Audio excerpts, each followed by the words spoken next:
சற்று முன் கிடைக்கப்பெற்ற மிக மிக முக்கியமான செய்தி ஒன்று வெளியாகி உள்ளது. திராவிட முன்னேற்றக் கழகத்தின் தலைவரும் தமிழக முதல்வருமான ஸ்டாலின் அவர்களது ஒட்டுமொத்த சொத்துக்களும் முடக்கப்பட உள்ளதாக தற்பொழுது தகவல்கள் வெளியாகி உள்ளது. 2021 சட்டமன்ற தேர்தலின் பொழுது பிரமாண பத்திரத்தை தாக்கல் செய்தார் தேர்தல் ஆணையத்திடம். அப்பொழுது அவரிடம் இருந்த சொத்துக்களும் தற்பொழுது அமலாக்கத்துறை அதிகாரிகளுக்கு தகவலின் அடிப்படையில் கிடைத்த சொத்து பட்டியல்களது விவரங்களும் முரணாக இருப்பதால் அமலாக்கத்துறை அதிகாரிகள் ஸ்டாலின் வீட்டில் சோதனை நடத்த திட்டமிட்டிருக்கிறார்கள்.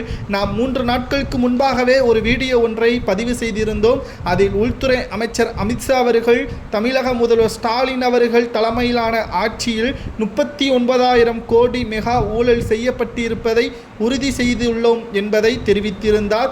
எப்ப வேண்டுமானாலும் அமலாக்கத்துறை அதிகாரிகள் சோதனைகளையும் செய்வார்கள் என்பதையும் மறைமுகமாக சுட்டிக்காட்டியிருந்தார். ஆனால் இப்பொழுது உண்மையுடன் நாம் பார்க்கக்கூடிய விஷயங்கள் என்னவென்றால், நேரடியாக அமலாக்கத்துறை அதிகாரிகள் KN நேரு மற்றும் பொன்முடி இவர்களை தொடர்ந்து அடுத்ததாக மிகப்பெரிய முதலையாக இருக்கக்கூடிய ஸ்டாலின் அவர்களது வீட்டிலேயே கை வைத்து விட்டால் நிச்சயம் சொல்வோம், திமுகவின் ஆட்சி களைவது உறுதிதான். அதில் எந்த ஒரு சந்தேகமும் கிடையாது. டெல்லியில் அரவிந்த் கெஜ்ரிவால் அவர்கள் முதல்வராக இருந்தபொழுது சிறைக்கு சென்றார். அதற்கு பிறகு அவர் வந்தவுடன் நான் உத்தமர் என்று கூறினாலும் அவரால் வெற்றியடைய முடியவில்லை. டெபாசிட்டை இழக்கக்கூடிய நிலைமைக்குத்தான் தள்ளப்பட்டார்.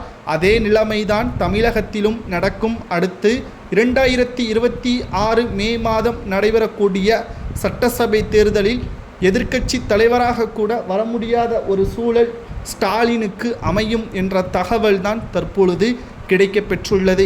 2011 ஆண்டு முதல் 2021 ஆண்டு முதல் எப்படி ஆட்சி அமைக்க முடியாமல் தத்தளித்ததோ திமுக, அதேபோல்தான் 2026க்கு பிறகும் திமுகவின் நிலைமை மாறும். ஒன்றல்ல இரண்டல்ல, திமுகவின் மிக முக்கியமான அமைச்சராக இருக்கின்ற செந்தில் பாலாஜி, KN நேரு, பொன்முடி, துரைமுருகன் இவர்களது சொத்து பட்டியல்களையும் அமலாக்கத்துறை அதிகாரிகளது தொடர்ச்சியான ரைடையும் மக்களே நேரடியாக விமர்சனம் செய்கிறார்கள். ஆனால் ஸ்டாலின் அவர்கள் என்ன சொல்கிறார்?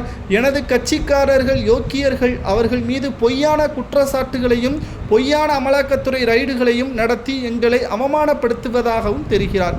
ரைடு நடத்துவது என்னமோ உண்மைதான், அதை கூட பயத்தை காட்டுவதற்காக செய்யலாம் என்று கூறலாம். ரைடு நடத்தியதற்கு பிறகு ஆதாரத்துடன் வெளியிட்டால் நீங்கள் தவறு செய்திருக்கிறீர்கள் என்பதுதானே அர்த்தம்.